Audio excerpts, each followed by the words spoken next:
Good evening, everyone. My name is Stanwyck Cromwell, a Guyanese-born visual artist, and this is my work. The theme of this exhibition is called Color and Identity.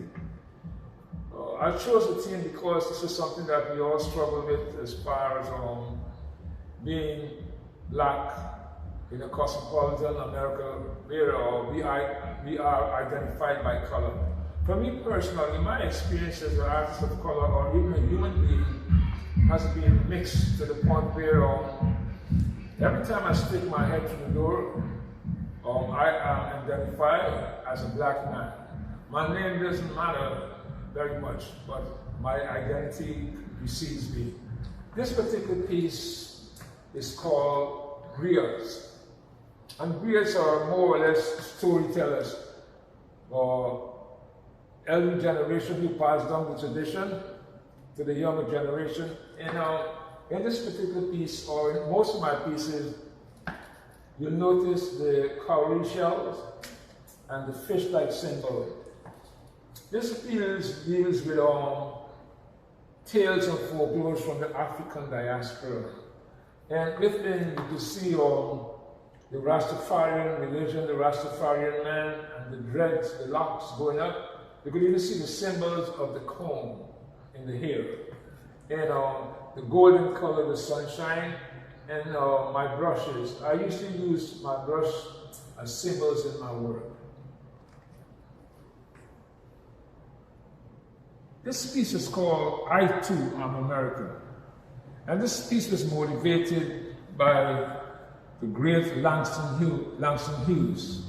And I chose this title, I Too Am American. I am, by right, a naturalized American citizen. And throughout my journey as an artist, or throughout my journey living in America, I've always questioned the identity of what constitutes an American, what makes someone an American. Here I am spending most of my days, most of my adult life in America, but I'm always questioning my identity as far as, am I an American even though I am a naturalized American?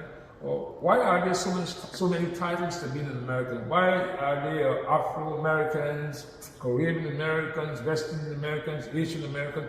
Why can't there be one definition of who an American really is? And I believe patriotically I am an American regardless of my identity, regardless of my nationality, regardless of my place of birth.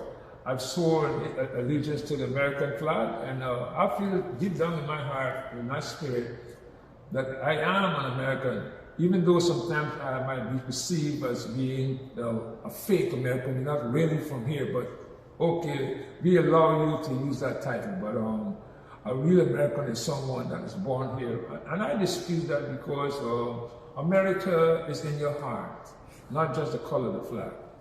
This piece is called Spiritual Rhythms. Spiritual Rhythms. And this has a kind of a spiritual message in terms of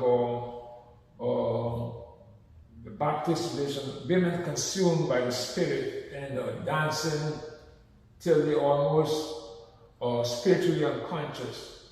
And in most of my work, I choose to draw women that are thick black women. And I have been raised in a culture where thick women were adorned, they were majestic, they were looked upon with reverence, they were what you would consider every woman's envy.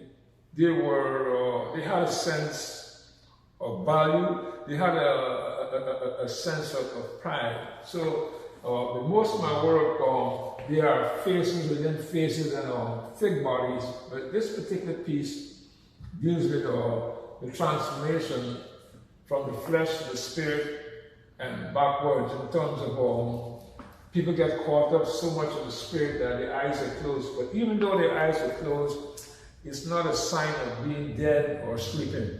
As a matter of fact, most of my work, you will notice people with their eyes closed, because for me, The eyes closed represents deep thinking, a form of meditation that cannot be achieved with your eyes open.